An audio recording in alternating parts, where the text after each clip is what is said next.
The second pillar of cultivating self-love is to start nurturing the physical body. Now, obviously, you can do this through many different ways. I like to think of the physical body as the house, the physical home for the inner self.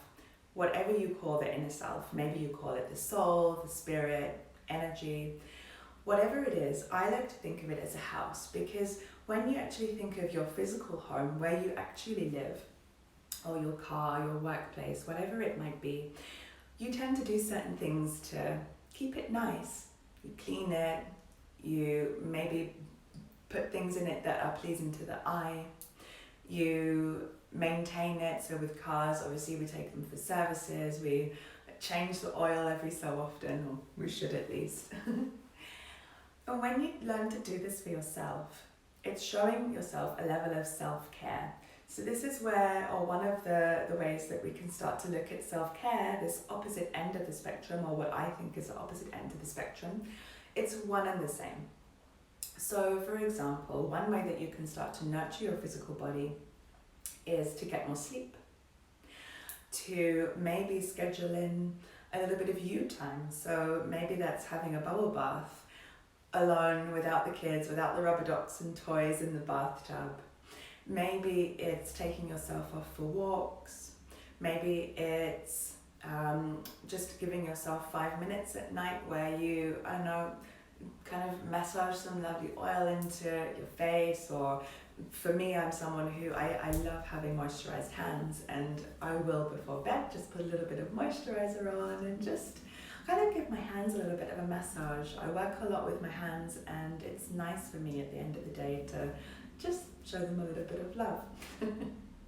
So this is one of the ways that we can do that through self-care.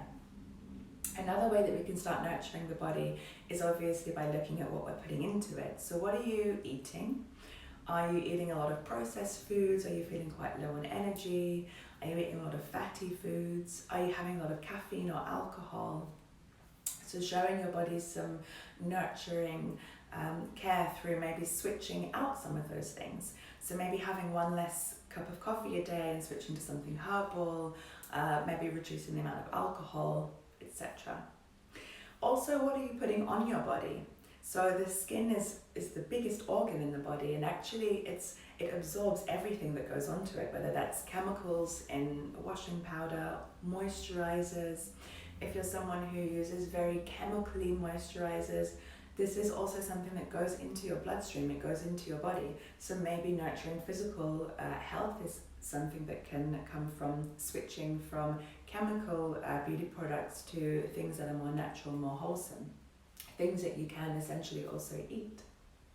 And also, how do you view yourself, your physical body? Are you someone who looks in the mirror and hates what they see? Do you constantly wish you could be different? Wishing you had bigger boobs, smaller feet, bigger feet, a flatter tummy, a bigger bum, a smaller bum. It's okay to wish or to want to change physical things about ourselves. For a lot of us, that's how we get into yoga, into movement sports. But what's important is a little bit like in the first example of being kind to the mind, it's how you relate to yourself. So if you're someone who looks at yourself in the mirror and says, God, your butt is so big, it's so disgusting, or why do you have so many rolls of fat? Why am I so ugly?